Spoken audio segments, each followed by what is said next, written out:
segunda parte de esta reunión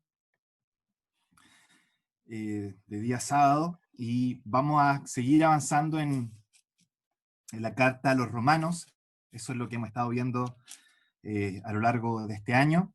Y hoy, específicamente, hoy puntualmente, llegamos a un párrafo que ha estado en la línea de fuego, en las trincheras, hace casi un año ya, por lo menos en lo que corresponde al contexto social acá en Chile, y es el capítulo 13 de Romanos. Ahí vamos a entrar hoy día. Como la mayoría de ustedes ya sabe, el año pasado, en octubre del año 2019, se produjo este conocido estallido social, una reacción de descontento en contra de la autoridad, en contra del gobierno, y entonces todo creyente que busca que su vida esté moldeada por las escrituras probablemente se preguntó si hay algún párrafo que desarrolle de manera detallada cómo es que yo debo relacionarme con mi autoridad, con el gobierno. Y la respuesta está justamente en este capítulo 13 de Romanos. Este es el párrafo, el gran párrafo que desarrolla más que ningún otro pasaje en las Escrituras cuál es la relación que tiene un creyente con sus autoridades, con aquellos que gobiernan de manera política o civil el país. Eso pasó en octubre del año pasado. Luego, en marzo de este año, en el año 2020, comenzó lo que nos tiene acá a todos, la famosa pandemia, eh, producto de este virus, que llevó a ciertos estados de excepción dentro de algunos gobiernos, dentro de ellos nuestro gobierno también, y dentro de las cosas que se deciden es el mandato a cancelar todos los eventos que involucren conglomeraciones de personas, dentro de los cuales, por supuesto, están incluidas nuestras reuniones como iglesia. Y entonces nuevamente surge la pregunta dentro de todo creyente, ¿cómo es que yo debo respetar o no este mandato que hace la autoridad? Y nuevamente el pasaje que surge y que sale a la luz es exactamente el mismo que surgió el año pasado, y es el capítulo 13 de Romanos. Romanos capítulo 13. Este es un pasaje que tiene que ver con eso, con la obediencia, con la sujeción, con el sometimiento del creyente a sus autoridades, a su gobierno que esté por sobre ellos dentro de su propio país, nuestras autoridades públicas.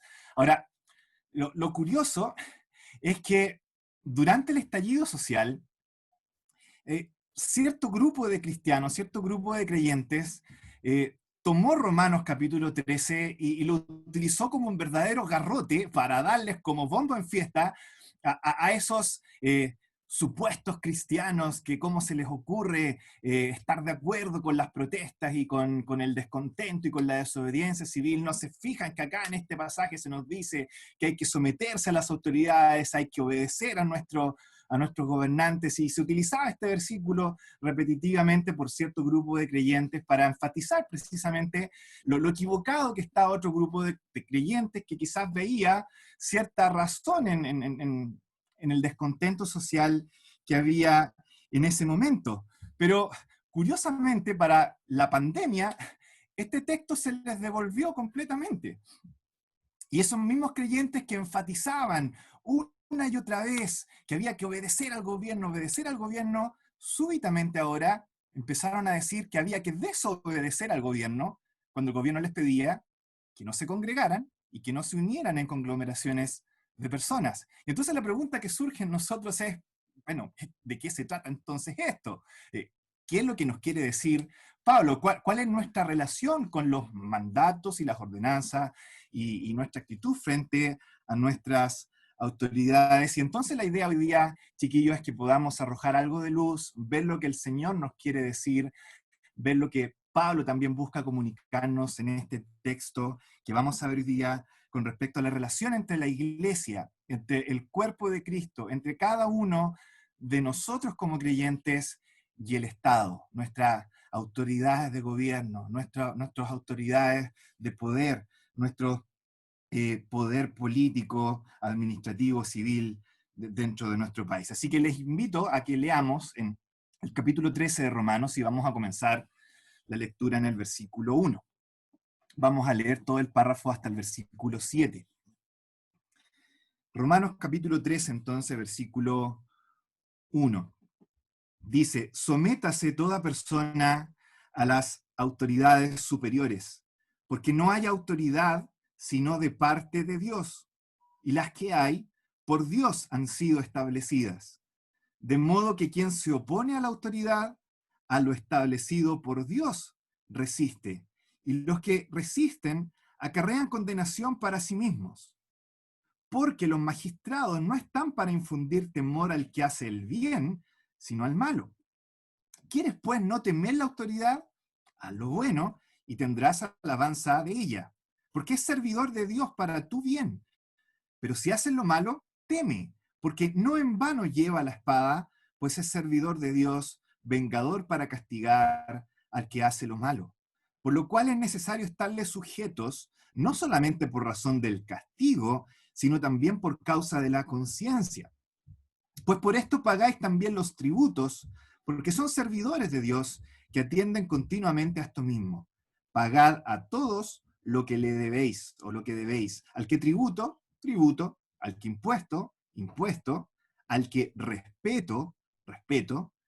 Al que honra, honra. Hasta ahí la lectura por esta tarde.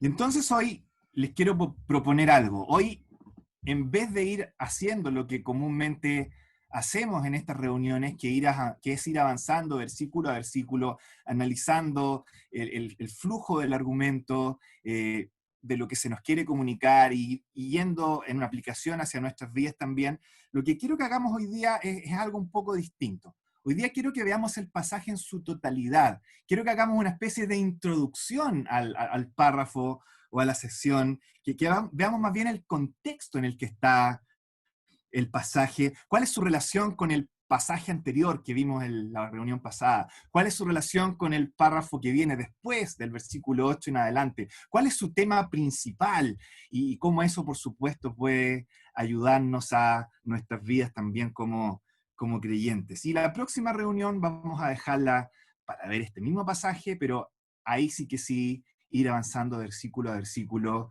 e ir viendo de qué se trata lo que Pablo nos comunica en este pasaje también.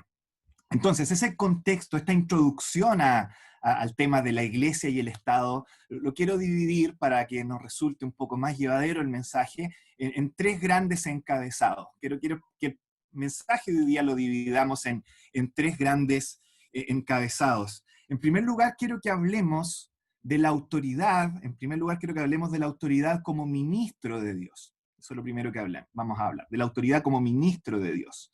Luego vamos a hablar de la autoridad como representante de Dios. Eso es lo segundo que vamos a tocar. Y finalmente vamos a hablar de la autoridad como instrumento de Dios. La autoridad como ministro de Dios, como representante de Dios y como instrumento de Dios. Esos son mis tres grandes temas para esta tarde y luego de eso terminamos. Vamos entonces al primero de ellos, la autoridad como ministro de Dios. Y aquí lo que quiero es que veamos qué relación tiene este pasaje que acabamos de leer ahora con el párrafo que vimos en la reunión pasada. ¿Se acuerdan? La reunión pasada, versículos 19 al 21 de Romanos capítulo 12, ahí vimos cómo se nos llamaba como creyentes a no buscar retribución, a no buscar venganza personal, sino al contrario, dejar lugar a la ira de Dios. Se nos decía que Dios era el vengador, mía es la venganza, dice el Señor, y que por lo tanto el mal debiera ser vencido haciendo el bien. Ese era nuestro tema durante la reunión pasada, cómo el camino de la venganza en un creyente que está puesto como sacrificio vivo, como dice Romanos 12:1, sigue no el camino de la venganza, sino el camino más excelente del perdón. De eso se trataba nuestra reunión pasada. Si ustedes se fijan, el capítulo 13, que es el que acabamos de leer hoy día, sigue repitiendo más o menos las mismas ideas que habíamos visto en la reunión pasada. Si ustedes se fijan, habla también de hacer lo bueno y lo malo. Eso es lo que nos dice, por ejemplo, los versículos 3 y 4. Nos sigue hablando también de Dios como el vengador, ¿no es cierto? Dios haciendo venganza, servidor de Dios, vengador para castigar, y también se sigue hablando de la ejecución de la venganza como una especie de castigo. Por lo tanto, no está muy alejado este párrafo que vimos hoy, o que estamos viendo hoy, con el que vimos la reunión pasada.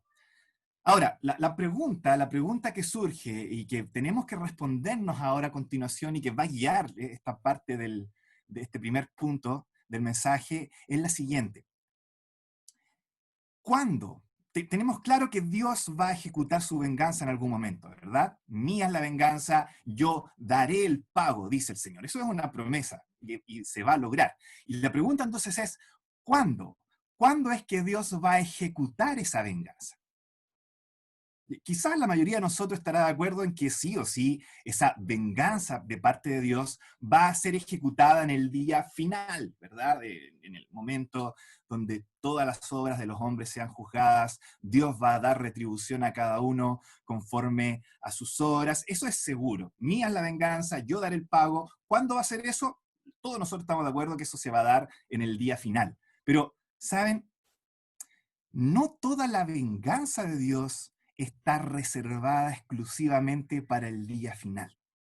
Y eso es importante que lo tengamos claro. Dios también ejecuta su venganza ahora, en el presente. Ese es el tema que quiero que veamos, porque este pasaje nos muestra efectivamente eso, que Dios no ejecuta o no tiene reservada toda su venganza para el día final, sino que Dios también ejecuta su venganza ahora ya en el presente. ¿Y saben cómo lo hace Dios? Lo hace a través de las autoridades civiles. Eso es lo que nos muestra el pasaje que acabamos de ver. Fíjense lo que dice, se nos dice en el versículo eh, 13 nos habla de los magistrados, y luego en el versículo 4 se nos dice que ese magistrado es un servidor, literalmente en el griego un diácono, es un diácono de Dios. Y el versículo 4 repite 2 veces, de hecho, que este magistrado es un diácono de Dios, un servidor como los diáconos que se eh, ven en la iglesia. No solo eso, si ustedes van al versículo 6, se van a dar cuenta que se repite esta idea del magistrado como un servidor de Dios, pero ahí la palabra es incluso más potente todavía. Ahí la palabra no es diácono, sino liturgos, que tiene que ver con un ministro sacerdotal. O sea, el magistrado, está diciéndonos Pablo acá, es un verdadero servidor de Dios como diácono y como ministro sacerdotal. Y la pregunta que nos hacemos entonces nosotros es, bueno, si este es un servidor de Dios, ¿de qué manera sirve a Dios este servidor? ¿Cómo es que sirve a Dios este servidor? Fíjense la respuesta que nos da el versículo 4. El versículo 4 nos dice que este magistrado es un servidor de Dios, y lo explica a continuación, es servidor de Dios como vengador para castigar. Por lo tanto, lo que hace el ministro es servir a Dios, funcionar como un servidor, castigando a la manera de un vengador. En el versículo 19 Dios dijo, mía es la venganza, no tuya, es mía. Pero ahora en el versículo 4, ese mismo Dios nos está diciendo que Él va a delegar parte de esa venganza que es suya a la autoridad civil, al magistrado. ¿Se dan cuenta? Entonces la autoridad funciona como un ministro de la venganza de Dios. Y ese era mi primer punto, la autoridad como un ministro de Dios. La venganza, en otras palabras, privada, a nuestras propias manos, está prohibida si queremos vivir vidas cristianas coherentes, consecuentes. Pero eso no significa, esto es lo que nos está diciendo este pasaje y es precioso, esto no significa, el que nosotros no nos podamos vengar, no significa que el mal va a correr como quiera en este mundo, que no va a haber ningún orden, que la maldad no va a ser castigada, que la maldad no vaya a ser retribuida. No quiere decir que el pervertido se las va a salir con la suya y nunca va a ser castigado. El mandato de los versículos 19 al 21 no impide que el Estado tome represalias, tome medidas para castigar en retribución por la maldad cometida. Es más, no solo no lo impide, perdón, lo comanda. Es un mandato, es su labor. Eso es lo que nos está diciendo el capítulo 13. Es la labor del magistrado. No solo que tiene permitido vengarse, es su labor actuar en retribución hacia el malo como vengador para castigar. Por lo tanto, que el creyente no busque el camino de la venganza, sino que busque el camino del perdón, no es sinónimo, y aquí es donde viene la aplicación para nosotros, chiquillos, no es sinónimo de que no va a buscar retribución civil o judicial, que es lo que exija la ley. Esto de la retribución judicial no es venganza personal, en otras palabras, es parte del juicio de Dios, que ha delegado hacia la autoridad civil. ¿Saben en quién estoy pensando? ¿Saben en lo que estoy pensando? Estoy pensando en estos casos que quizás a veces nos suenan tan alejados de nuestra realidad, pero son muy cercanos. Y aquí quiero ser súper honesto con ustedes. Lo que les voy a decir a continuación son casos que yo conozco, que se han dado en nuestras propias asambleas. Casos de personas, hombres, si es que se les puede llamar hombres a esa clase de degenerados, que ejercen violencia intrafamiliar hacia sus mujeres, que están en comunión, que golpean a su esposa durante la semana y luego van a las reuniones a poner caritas de espirituales. Me estoy refiriendo a ese tipo de personas. A personas, si se les puede llamar personas, que abusan sexualmente incluso de menores y han estado en comunión en nuestras asambleas. Y que cuando son descubiertos, ¿saben lo que hacen las asambleas?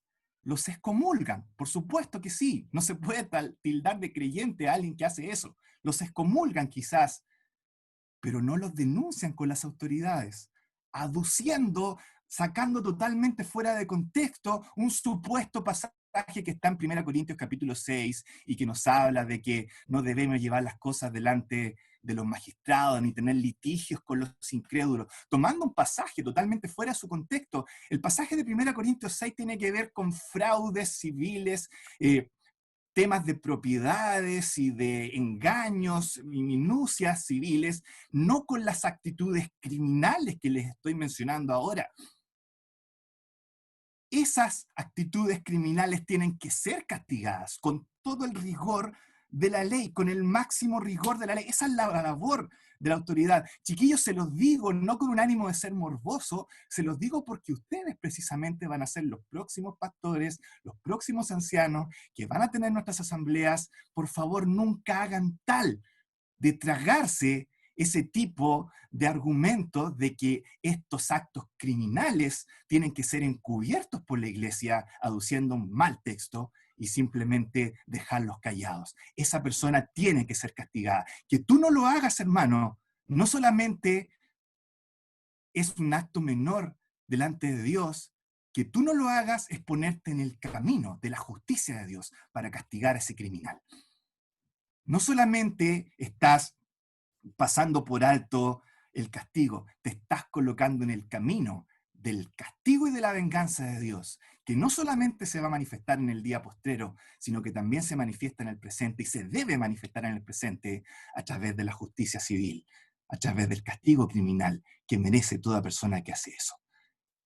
La autoridad entonces funciona como ministro de Dios y que debamos sujetarnos a la autoridad no es algo malo, es algo bueno. Es parte de la venganza de Dios que protege precisamente a toda persona en este mundo en el que estamos viviendo como creyentes. Ese es mi primer punto, la autoridad como ministro de Dios. Segundo punto, la autoridad como representante de Dios. En el primer punto les hablaba de la relación que tenía este pasaje que acabamos de leer con el párrafo anterior. Y ahora quiero que veamos la relación de este mismo pasaje, Romanos 13, versículos 1 al 7, con el párrafo que viene a continuación, desde el versículo 8 en adelante. Si ustedes se fijan, desde el versículo 8 en adelante, Pablo va a retomar el tema del capítulo 12, que era este tema de amarnos los unos a los otros, de cómo amar a los hermanos, de cómo amar a las personas que están fuera de la fe. Pero, ¿saben? Ahora lo va a conectar con el cumplimiento de la ley.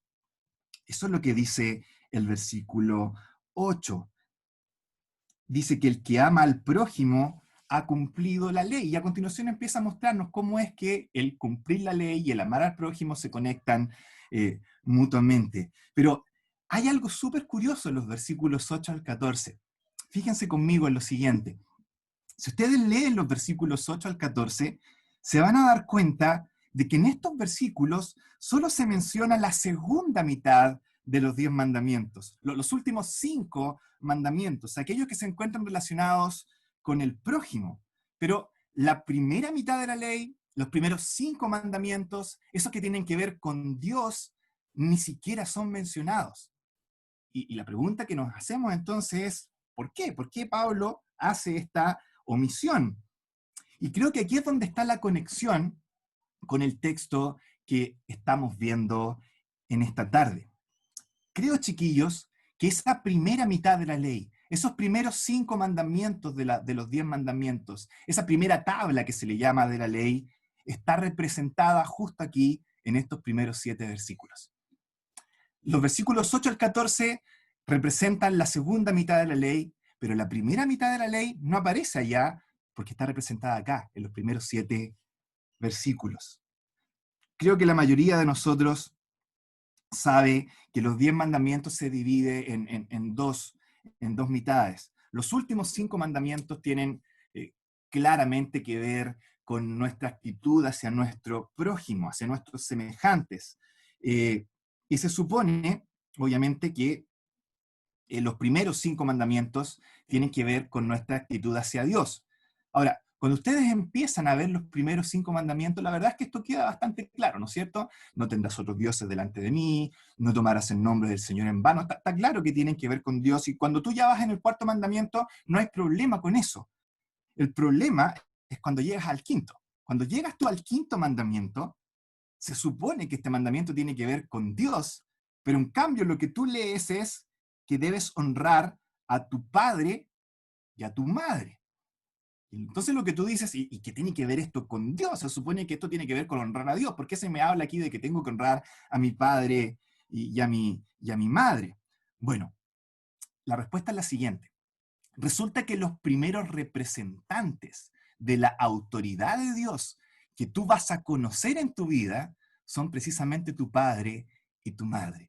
Y cuando tú aprendes a honrar a tu padre y a honrar a tu madre, te va a ser mucho más fácil luego en la vida aprender a honrar a Dios, aprender a sujetarte a Dios, aprender a someterte a Dios, aprender a obedecerle y a ser moldeado por Él. Al contrario, si no aprendes, si no logras honrar a tu padre y a tu madre, no vas a honrar a nadie más. Va a ser muy difícil que logres honrar a Dios en una primera instancia, más difícil todavía que honres a una autoridad terrenal a la que ni siquiera le tienes cariño, como le podrías tener a tu padre y a tu madre. Sin embargo, esto también se aplica a otros tipos de autoridades. Y eso es precisamente lo que Pablo nos está mostrando acá. Y Pablo acá entonces lo que hace es, en vez de colocar a tu padre y a tu madre, coloca la autoridad civil. Y te dice, la autoridad civil también funciona como un representante de Dios. Así como tu padre y tu madre funcionan como un representante de la autoridad de Dios, y aprendiendo a honrarlos a ellos, entonces aprendes a honrar mejor a Dios, Dios también ha colocado la autoridad civil en este mundo. Y cuando tú aprendes a honrar a la autoridad civil, cuando tú aprendes a honrar a tus gobernadores, entonces también estás aprendiendo a honrar a Dios. Y de esa manera, si ustedes se fijan, es como la primera mitad de este capítulo 13 tiene mucha relación con la primera tabla de la ley, con los primeros 5 mandamientos, y el capítulo entero toma un color exquisito, porque es muy poético, es muy ordenado. Primeros 7 versículos tienen que ver con la primera tabla de la ley, segunda mitad del capítulo 13 tiene que ver con la segunda mitad de la ley, y el orden es, pero precioso. Y obviamente no solamente es precioso, sino que también explica muchas cosas en los primeros 7 versículos.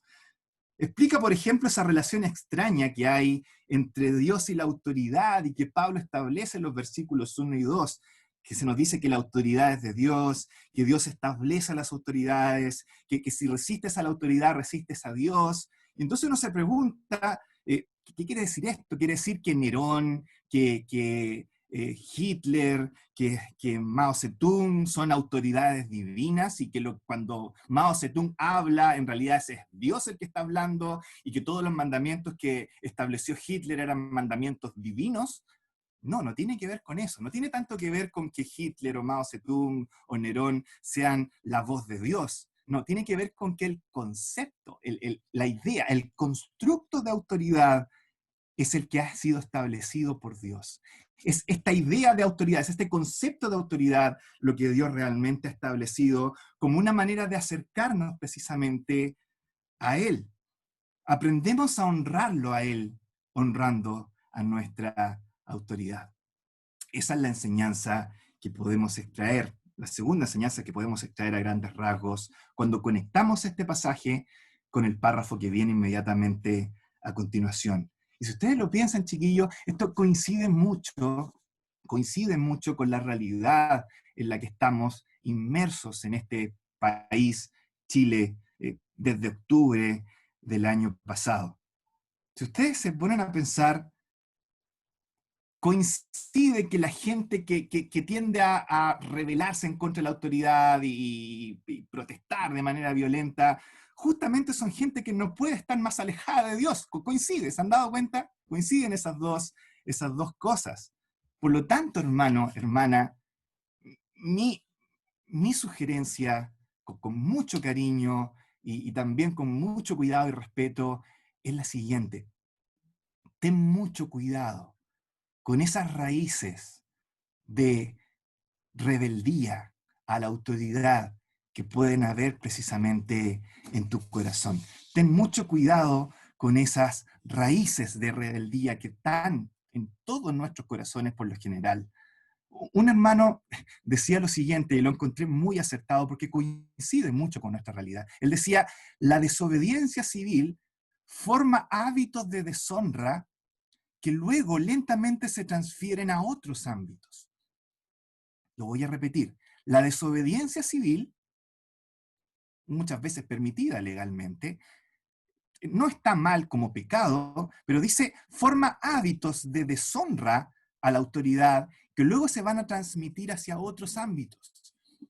¿Saben? Muchas veces se habla cuando se piensa en los creyentes peleando por los derechos civiles, inmediatamente se piensa en Martin Luther King, ¿no es cierto? Y los derechos civiles en Norteamérica y cómo fue un hombre que peleó por los derechos civiles, he tenido un sueño, y cómo utilizaba la Biblia y su púlpito para de manera profética protestar en contra de la injusticia social. Y en cierta medida lo que él hizo con respecto a su protesta a la injusticia social, uno pudiera encontrarlo perfectamente correcto.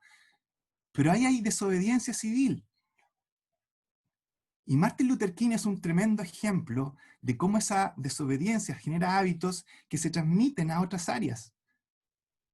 ¿Sabían ustedes que Martin Luther King estaba casado y que tuvo por lo menos 4 amantes permanentes durante su vida hasta el día de su muerte?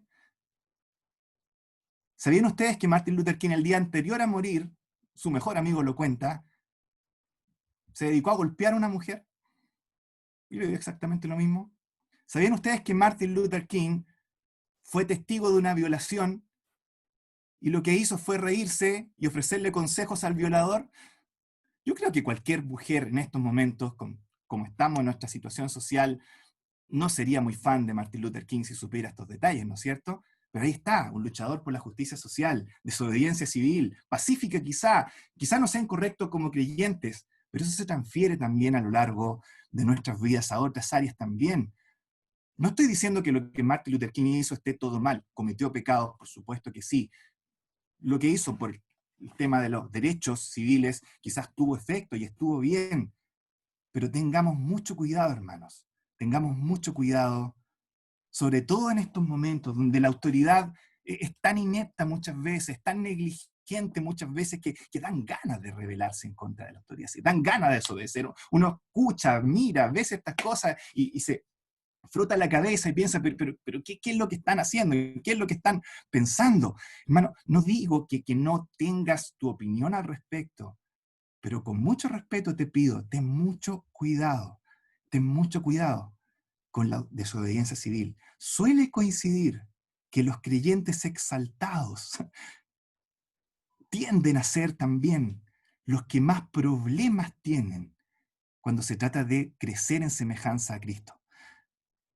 Porque para que tú crezcas en semejanza a Cristo, tienes que aprender a someterte a tu Señor, al señorío de Cristo. Tienes que aprender a someterte a la autoridad de tus ancianos, de tu iglesia local.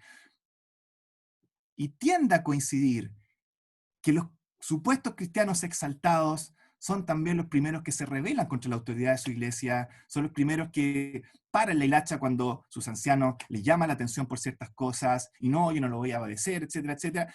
Y justamente son esas cosas las que te moldean a la imagen de Cristo, las que te hacen crecer en santidad, las que te hacen crecer en humildad, las que te hacen aprender a tener el carácter del Señor. ¿Qué es lo que quieres, hermano?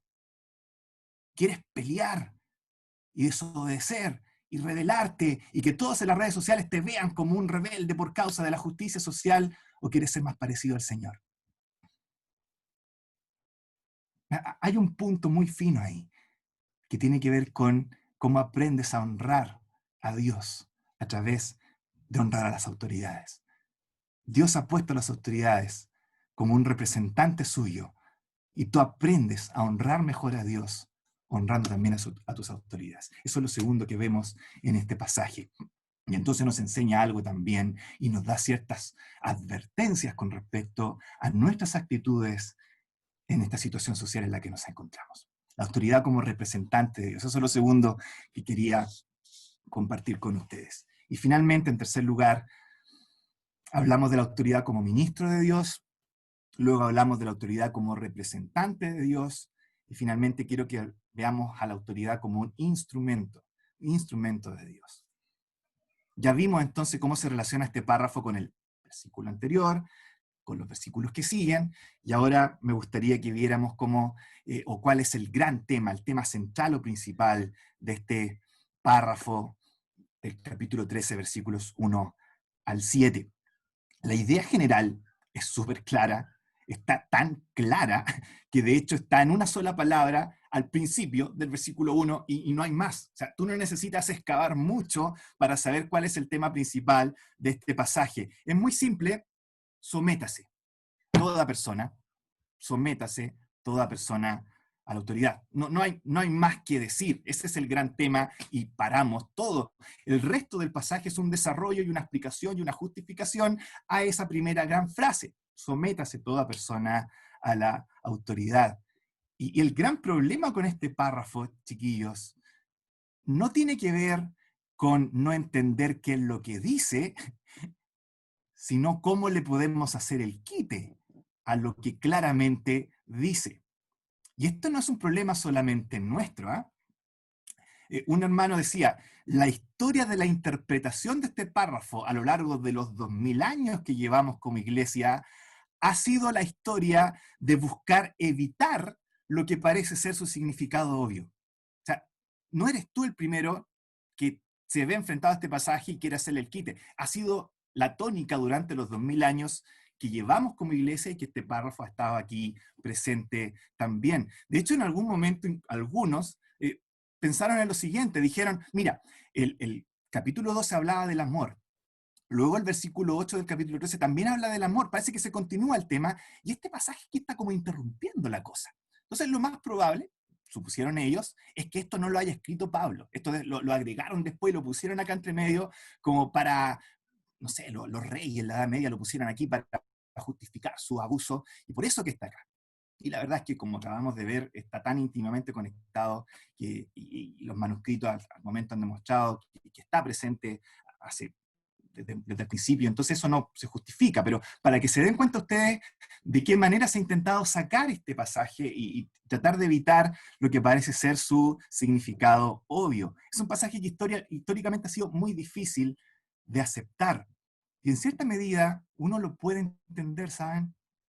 Si somos honestos, y ustedes son honestos, se van a dar cuenta que es entendible que este pasaje sea difícil de aceptar. Es cosa de pensar en los abusos de los monarcas feudales en la Edad Media, donde se justificaba absolutamente cualquier atrocidad, precisamente en nombre de estos 7 versículos. Un hermano decía, no hay párrafo en las Escrituras que haya hecho más daño que estos 7 versículos, porque fueron justificados una inmensidad de atrocidades por parte de las autoridades monárquicas en su momento, a la luz de este pasaje precisamente. Los nazis ocupaban este pasaje precisamente para justificar también cualquier cosa que a ellos se les paraba en la cabeza que querían hacer. El famoso apartheid en África justificaba también sus actitudes a la luz de este pasaje. Y entonces uno se pregunta, ¿de verdad, Pablo?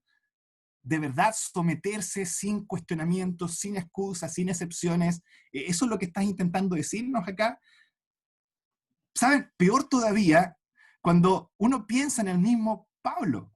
Pablo no vivía en una época de oro. Pablo vivía en el tiempo que estaba reinando Nerón. O sea, ya el nombre Nerón nos hace la idea de alguien que no es precisamente un gobernador piadoso, ni que va a obedecer al pie de la letra los mandamientos de Dios. La verdad es todo lo contrario. Pablo vivía en una época, piénsenlo ustedes, donde un rey local, un monigote del emperador, podía perfectamente ir a un pueblo, matar a todos los niños por la simple y única razón que tenían menos de 2 años, matarlos a todos y después salirse como si nada y nunca tener absolutamente ninguna consecuencia por sus acciones. Esa es la época en la que vivía Pablo.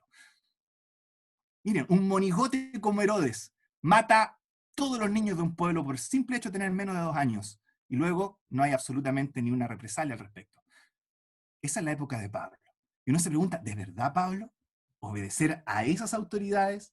¿Someternos a esas autoridades sin excepciones? ¿De eso se trata tu pasaje? Peor todavía, y nos entramos a poner más complicados cuando nos damos cuenta que en las mismas escrituras sí hay excepciones de personas que no obedecieron a la autoridad. Ejemplos bíblicos. Piensen ustedes en las parteras, en el caso de Faraón, desobedeciendo la orden del rey. Piensen en Rahab, en Jericó, mintiendo para resguardar a los espías. Piensen en los apóstoles en Hechos, diciendo que es preferible obedecer a Dios antes que a los hombres y desobedeciendo a su autoridad en ese momento que era el Sanedrín. Y entonces cuando vemos todas estas cosas, nos preguntamos por qué Pablo parece ser tan absoluto acá, tan eh, completo en no dar absolutamente ni una excepción, y simplemente decirnos sométanse, y no hay excepciones al respecto. ¿Por qué Pablo es tan duro en ese sentido? Yo me hacía la pregunta y llegué a una cita que decía lo siguiente, y creo que tiene una respuesta, pero precisa, a la pregunta que nos estamos haciendo. La cita es la siguiente. Les voy a decir la cita y luego quién dijo la cita. Dice, Pablo acá actúa de una manera tan absoluta porque está más preocupado de cultivar nuestra humildad que de cultivar nuestras libertades civiles. Pablo está más preocupado de cultivar nuestra humildad que de cultivar nuestras libertades civiles. Tu soberbia, hermanos, tu soberbia, hermano, hermana, es un obstáculo mucho mayor y más terrible, es una amenaza mucho más grande, un peligro mucho más grande para ti que las injusticias que pueda cometer contra ti el gobierno. Tu soberbia y tu arrogancia son una amenaza mucho mayor para tu vida que las injusticias sociales que pudiera cometer el gobierno. Por supuesto, las injusticias sociales son muy, muy importantes, no estamos en desacuerdo con eso. Pero esto, la arrogancia, la soberbia de tu corazón es mucho más importante por lo siguiente. Nadie va a ir al infierno por una injusticia social. Nadie se va a ir al infierno por recibir una injusticia social por parte del gobierno, pero sí te puedes ir directo al infierno por la arrogancia, la soberbia y la altivez de tu corazón que se rehúsa a someter a la autoridad de Dios en arrepentimiento. Es mucho más terrible y mucho más amenazante para tu destino eterno tu arrogancia y tu soberbia que la injusticia que la autoridad civil pudiera cometer. Y por lo tanto, entonces, Pablo, teniendo esa perspectiva eterna de las cosas, es capaz de ser tan absoluto en este pasaje, y aun cuando quizás hayan excepciones, y vamos a ver algo de eso en la próxima reunión, Pablo no da lugar a ellas y simplemente dice, sométase toda persona a la autoridad. El que dijo esto es John Piper, es precisamente la persona que más ha influenciado mi manera de pensar después de la Biblia, y por supuesto estoy muy de acuerdo con lo que él dice, creo que es parte del mensaje precisamente de estos capítulos. Romanos capítulo 12, versículo 1 nos habla de que debemos ponernos nosotros mismos en el altar como sacrificios vivos, y justamente parte de lo que significa colocarnos como sacrificios vivos en el altar implicará aceptar cosas que a lo mejor no creemos que estén muy de acuerdo con nuestra manera de pensar. Hermano, si tú piensas que todo lo que Dios te mande va a ser fácil de aceptar para ti, estás muy equivocado. Precisamente esa es la idea de no ser moldeados por el mundo y de ser transformados por la renovación de nuestro entendimiento. No es que Dios esté de acuerdo con todo lo que está en tu entendimiento, es que tu entendimiento necesita ser renovado, necesita ser cambiado, necesita ser transformado. Y eso implicará que Dios va a tener que cortar ciertas maneras de pensar en ti. Y el cortar ciertas maneras de pensar en ti va a ser doloroso para ti. No vas a estar de acuerdo, te vas a resistir quizás. Pero es necesario. Estar en el altar como sacrificio vivo es un proceso que va a implicar muchas veces tener que aprender a decir que sí a ciertas cosas, que tienes toda la gana de decir que no, porque aceptas que Dios es más sabio que tú, porque aceptas que Dios ve las cosas desde una perspectiva más alta que tú, porque aceptas que Dios es más capaz de dirigir tu manera de pensar que la que tú eres capaz de dirigir tu propia manera de pensar. Y en ese sentido, la autoridad civil, incluso siendo injusta, incluso siendo inepta, incluso cometiendo muchas cosas que a lo mejor nosotros nos indignamos, puede actuar como un instrumento por parte de Dios para revelar la soberbia que hay en nuestro propio corazón. Y eso era lo tercero que quería mostrarles. La autoridad como un instrumento de Dios, mostrándonos muchas veces esos pequeños destellos, esas pequeñas raíces de arrogancia, de altivez que hay en nuestro corazón y que son mucho más peligrosas que las injusticias sociales. Por supuesto, la injusticia social es denunciada en las Escrituras, por supuesto que sí. Es no solamente denunciada por los profetas en el Antiguo Testamento, es denunciada por Santiago en el Nuevo Testamento. ¡Ay de ustedes ricos! Etcétera, etcétera. Y el creyente con una voz profética está llamado cuando ve la injusticia a denunciar la injusticia. Por supuesto que sí. Pero hay algo mucho más peligroso en tu vida que la injusticia social que pudieras estar viviendo. Y es tu propia arrogancia, tu propia altivez, tu propia dureza de cerviz que te impide ser sometido a tu Señor y ser transformado y moldeado a la imagen de Cristo. Autoridad como un instrumento de Dios. ¿Qué hacemos entonces con el pasaje? Ya para concluir. Bueno, estudiarlo pues y obedecerlo.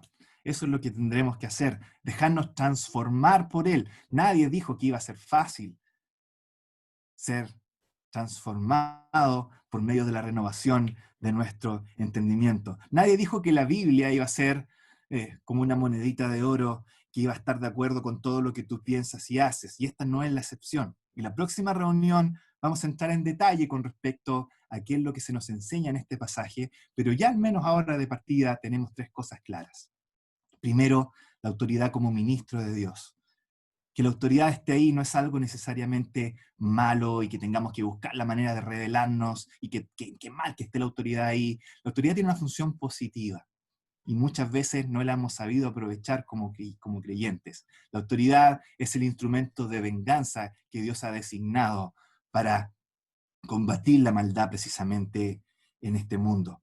La autoridad, en segundo lugar, funciona como un representante de Dios. Piensa entonces, hermano, en lo importante que es para ti aprender a honrar mejor a Dios y cómo a veces el saber honrar a tus autoridades es una escuela de entrenamiento para que puedas saber cómo honrar mejor también a tu Señor y a las autoridades que Dios ha puesto en tu vida. Y finalmente, la autoridad como un instrumento de Dios. Piensa en cómo la soberbia y la altivez, que muchas veces está ahí escondida, tiende a salir a la luz cuando la autoridad se comporta de una manera que no debería. Y por supuesto, hay que denunciarlo, estamos todos de acuerdo, pero también busca esas raíces de soberbia en tu corazón y arráncalas cuanto antes, porque son mucho más amenazantes para tu destino eterno y para el destino eterno de las personas que te rodean.